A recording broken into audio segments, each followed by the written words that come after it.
Kumilos na, aircraft carrier strike group ng Amerika paspasan ang pagpunta sa karagatan ng Israel. Nagpadala ang US ng aircraft carrier group sa Eastern Mediterranean bilang pagpapakita ng suporta para sa Israel. Sa isang malaking pagtaas ng paglahok ng US, iniutos ni Defense Secretary Lloyd Austin ang pag-deploy ng karagatang mga asset ng militar ng Amerika sa rehiyon ng Eastern Mediterranean bilang suporta sa Israel. Ayan mga utol So yan yung ipapadala no.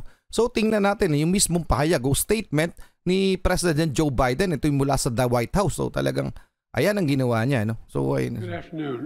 Today the people of Israel are under attack orchestrated by a terrorist organization, Hamas. In this moment of tragedy, I want to say to them and to the world and to terrorists everywhere that the United States stands with Israel. We will not ever fail to have their back. We'll make sure that they have the help their citizens need and they can continue to defend themselves. Mga karunungan, kaalaman, teorya, kasaysayan, hiwaga at mga bagong tuklas. Alamin natin.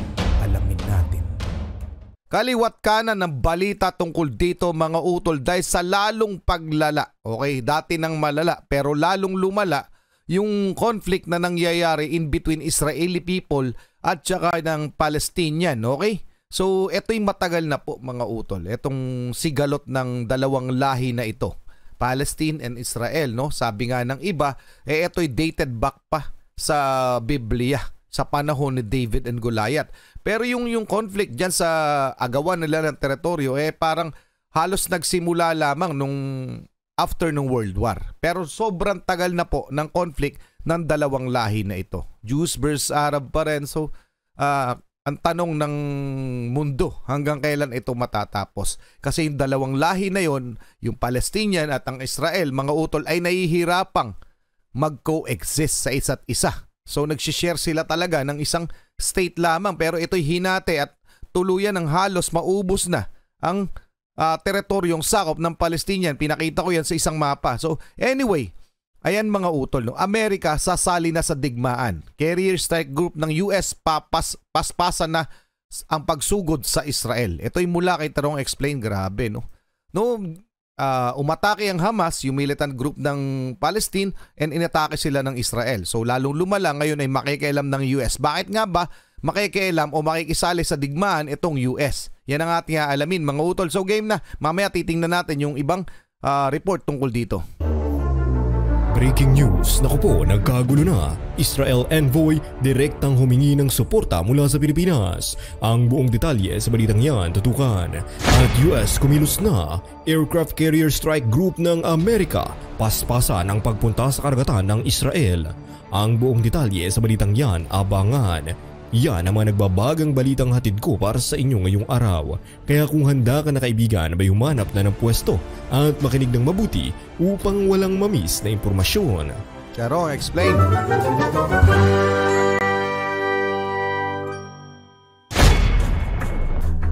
Direktang hiniling ng Israel sa gobyerno ng Pilipinas ang pagpapahayag ng suporta habang tumitindi ang labanan sa pagitan ng Israel Defense Forces at mga militanteng Hamas sa Gaza. Si Ilan Floss, ang Israeli ambassador to the Philippines, ay nagsagawa ng media briefing sa pamamagitan ng Zoom noong linggo kung saan sinabi niyang inaasahan ng Israel ang suporta mula sa Filipino friends nito sa pagtatanggol sa sarili laban sa mga rocket attack ng Hamas. Ayon kay Floss, naglunsad ang Hamas ng mahigit 1,000 rocket sa mga bahayan at lungsod ng Israel sa nakalipas na linggo. May kinamatay ng ilang mga sibilyan. Bilang tugon, nagsagawa ang Israel Defense Forces ng mga airstrike na nagtatarget naman sa mga infrastruktura ng Hamas at mga lugar ng militar sa Gaza. Habang ang Israel ay may karapatan sa pagtatanggol sa sarili sa ilalim ng internasyonal na batas, ang mga strike ay nagresulta din sa mga sibilyan na casualty sa Gaza. Sa ngayon, mahigit 150 Palestinian ang napatay kabilang ang 12 ng kababaihan at bata. Ayan ang mga sinasabi ko mga utol sa gera, no? Ang kawawa dyan ay sibilyan. Kaya tayo, yung gobyerno natin ay pinipili pa rin yung diplomatikong pamamaraan yun sa sigalot natin sa China. Kasi kawawa rin naman talaga yung mga sibilyan. Okay? Hindi naman ano yan yung barila na mangyayari. Talagang missile to missile, rockets to rockets, and worst comes to worst, nuclear war. Diba? So, kaya yung gobyerno natin, tama lamang na pinipili yung madiplomasyang pamamaraan sa sigalot natin. Tingnan mo sila. Kawawa dyan yung mga nakatira. Okay? So anong masasabi nyo dyan? Tuloy na muna natin. Mamaya alamin natin kung ano nga bang relasyon meron ang Amerika at ang Israel at bakit sila makikisali dito. So tumitinding karahasan ay minarkahan ang pinakamalalang pagsiklab ng sigalot sa pagitan ng Israel at Hamas mula noong 2014. Ang magkabilang panig ay hindi nagpapakita ng mga palatandaan ng pag-atras habang ang bilang ng mga nasawi ay patuloy na tumataas. Sinabi ni Fluss na gagawin ng Israel ang kahit anong kinakailangan upang ihinto ang rocket fire kahit na ito ay nanganganib pa ng pagkawala ng inosenteng buhay. Nangako rin ang Hamas at iba pang militanteng grupo na ipagpapatuloy ang kanilang mga pag-atake hanggang sa alisin ng Israel ang mga paghihigpit sa Gaza. Ang envoy ay nagpahayag ng pag-asa na ang gobyerno ng Pilipinas ay maglalabas ng isang pahayag na sumusuporta sa Israel at kinukondina ang mga aksyon ng Hamas. Bilang mga kaibigan, inaasahan namin na ang Pilipinas ay tatayo kasama namin sa mga mahihirap na oras na ito, sabi ni Fluss. Gayunpaman, ang Administrasyong Marcos ay karaniwang nagtataguyod ng isang independenteng patakarang panlabas na umiiwas sa tahasang panig sa mga tunggalian na hindi direktang may kinalaman sa mga interes ng Pilipinas. Habang ang Pilipinas ay may mainit na diplomatikong relasyon sa Israel gayon din sa ibang mga bansang Arabo, ito ay nanatiling titingnan kung papayag ang gobyerno sa kahilingan ni Fluss. Sa isang banda, makasaysayang sinusuportahan ng Pilipinas ang karapatan ng Israel sa pagtatanggol sa sarili laban sa mga banta ng terorista. Ngunit itinataguyod din ito ang isang mapayapang na pagkakasunduan na solusyon sa dalawang estado sa salungutan ng Israeli-Palestinian at sumusuporta sa Palestinian statehood. Ang paglalabas ng mga may kinikilingan na pagkondena sa isang panig lamang ay maaaring makapinsala sa ugnayan sa ibang mga kaalyado sa gitnang silangan. Tiniyak ng envoy na ang Israel ay gumagawa ng mga hakbang upang matiyak ang kaligtasan at seguridad ng 30,000 Pilipino na kasalukuyang naninirahan sa bansa. Marami ang nagtatrabaho bilang tagapag-alaga para sa mga matatanda o may mga kapansanan. Sinabi ni Fluss na ang Israel ay malapit na nakikipag-ugnayan sa mga otoridad ng Pilipinas at ililikas ang mga manggagawa mula sa mga lugar ng labanan kung kinakailangan. Gayunpaman, ang ilan ay nagpahayag pa rin ng takot na mahuli sa crossfire habang lumalala ang karahasan. Sa pangkalahatan, ang pinakahuling krisis sa Gaza-Israel ay naglalagay sa gobyerno ng Pilipinas sa isang sensitibong diplomatikong posisyon bilang kaalyado sa kasunduan ng US. Hindi maaaring baliwalain ng Pilipinas sa mga alalahanin sa seguridad ng Israel. Ngunit mayroon ding itong matagal ng pang-ekonomiya at pangkulturang ugnayan sa mga bansang Arabo sa rehiyon. Kung paano pipiliin ng Administrasyong Marcos na tumugon kung mayroon man ay maaaring makaapekto sa mga relasyon nito sa buong gitnang silangan sa mga darating na taon. Tama. At para sa ibang mga balita, US... Oy, teka lang, bago tayo tuluyang dumako dyan mga utol, no? Hindi pag nakakita, lalo na to. Kasi tinutukan ko to simula nung pagsiklab nung gulo, no? Ito lamang. Ito nangyayari sa Palestine, in between Palestine and Israel, no? Pero ito'y napakatagal na po mga utol, no? Hindi ko maiwasang maisip yung isang kanta, no? Ng Scorpion. Ewan ko kung alam nyo, pero gusto ko share sa inyo. Ang title ay Under the Same Sun, no? Doon sa lyrics ng kanta ay parang we are living under the same sun. Bakit hindi tayo parang gano'n ang ibig sabihin? Bakit hindi tayo magkasundo? Yun yung ibig sabihin. Napakaganda ng kanta tungkol sa gere, tungkol sa sigalot, conflict ng mga tao. Oo nga naman, no? Mga utol, no? Bakit kaya? Well, anyway, lahat naman ng tao, alam ko, hindi man lahat, mga 90% ng tao sa population sa buong mundo ay gusto ng kapayapaan. Pero bakit walang kapayapaan? Palagay ko number 1 dito na problema yung kasakiman, no? Sunod na dito yung belief, okay? Yung pagkakaiba-iba ng paniniwala. Una dito ay yung kasakiman na likas sa tao at pangalawa yung paniniwala, pagkakaiba-iba ng paniniwala. And to check mga utol, check muna natin kung anong relasyon at bakit makikisali nga ang Amerika sa gulo ng Israel. Pero eto mga utol, no? Mula ito sa US Department of State, okay? So, napaka-legit niyan. U.S. relations with Israel. So, strong historic ties. The United States was the first country to recognize Israeli statehood when Israel declared independence in 1948. No? The 75-year partnership has been built on mutual interests and shared democratic values from its inception, with Israelis and Americans united by their commitment to democracy, economics, prosperity, and regional security. At napakatibay rin ng trade, no, ng Israel. May free trade sila with United States of America. So, sa madalit sabi, ito yung nagsimula lamang yung close ties na to after ng World War II. Okay, yung close ties ng Israeli. At actually, nagkaroon lang naman ng state ng Israel nung after ng World War II, nung idiniklara ng United Nations, mga utol, na dapat nga ihahatiin yung lugar na iyon in between Palestinian people and Israeli people.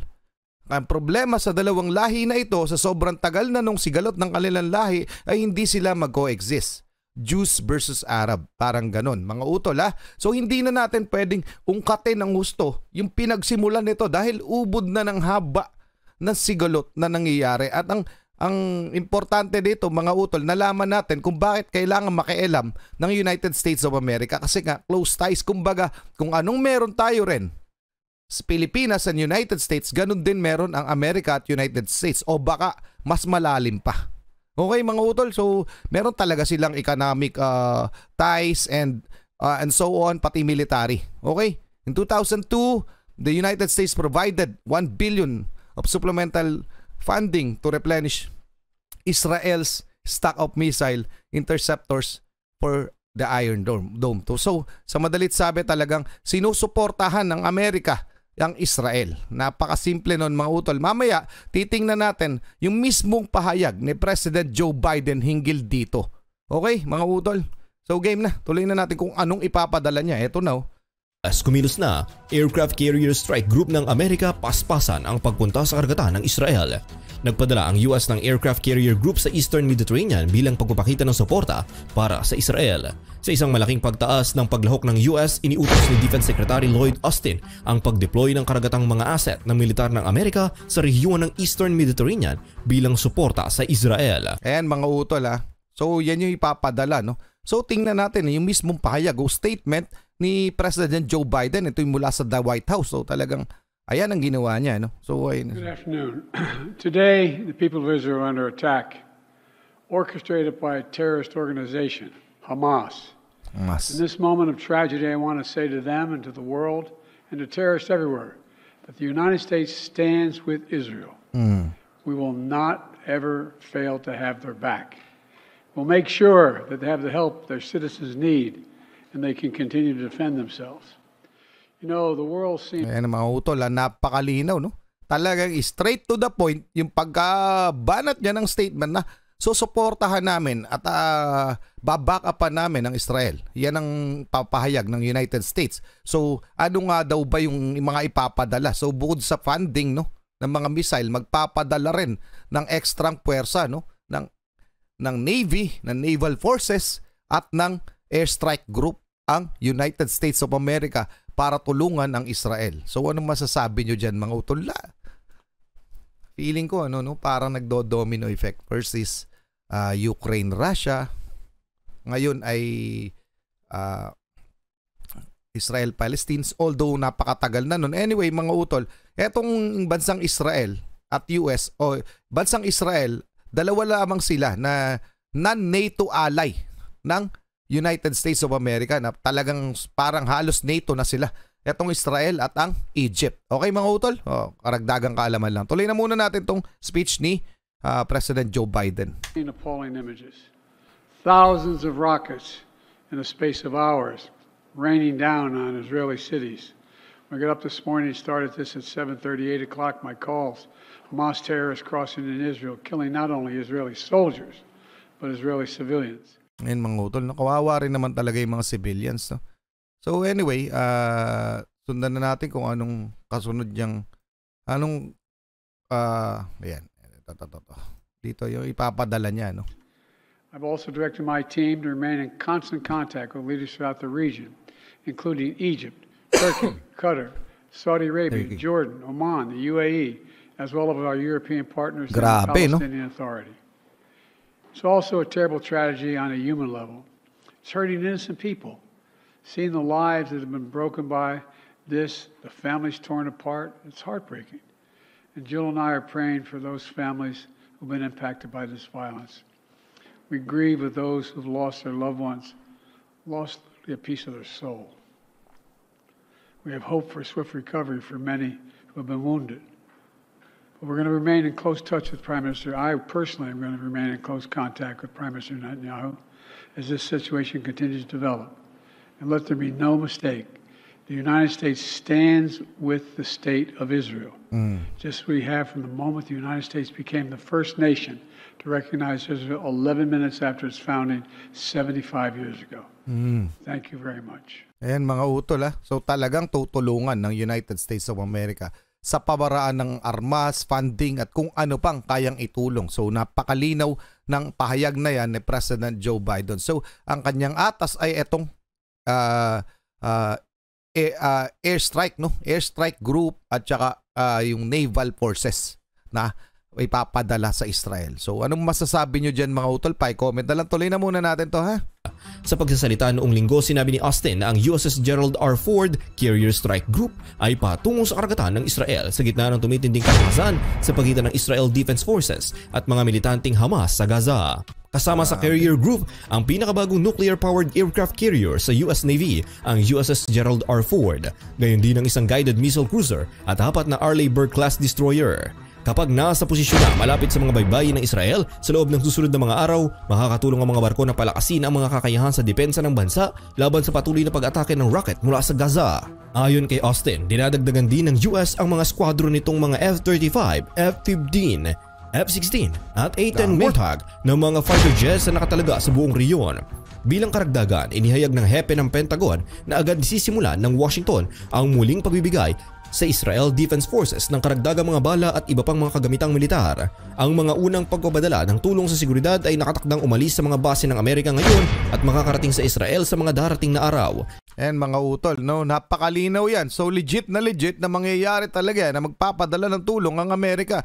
Pero ang tanong dito mga utol, kailan ba na matatapos yung sigalot ng Palestinian people at ng Israel? Ang kawawa dyan mga utol ay ang mga civilian. Kita nyo naman kung nanonood kayo ng news, grabe, pinapaulanan ng rocket. So sondamukal na mga inosenteng civilian ang nasasawi just sa sigalot na yan na all they want is peace, no?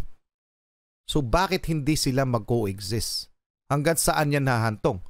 Gunawin o tunawin yung lahi ng isa para mabuhay lamang yung isa? Bakit hindi pwedeng parehas silang mabuhay, magkasundo? So ano masasabi nyo dyan mga utol? Napakahirap talaga, no? Yun nga, uulitin ko lamang ang number one cause kung bakit may kaguluhan sa ating mundo. Number one cause ay ang kasakiman ng tao. Pangalawa na dito, ang pangalawa talaga dito, yung belief, yung pagkakaiba-iba natin ng paniniwala. At marami pang iba. Pero yun yung mga main cause na itong problema ng bawat bansa at bawat tao sa mundo. So anong masasabi nyo dyan? Pa-comment na lang mga utol. Tututukan natin itong nangyayari sa Israel at pati syempre nangyayari dito sa atin sa Pilipinas, no? Para nagdo-domino effect na eh. Umiikot na lahat ng may sigalot, lalong nagkakandaleche-leche, baka sumiklab na rin ang gulo dito sa atin. Wag naman sana. Anyway, kailangan kong inyong komento. Maraming salamat. Pa-comment na lang. Maraming salamat kay Tarong Explain. Maraming salamat sa inyo mga utol. Muli ako si Target Achilles in behalf of the Real South Pride Production. Ako nagpapasalamat sa walang sawa niyong pagsuporta. Kayo mag-iingat. Keep safe. God bless. At saludo po ako sa inyo lahat. Maraming salamat po.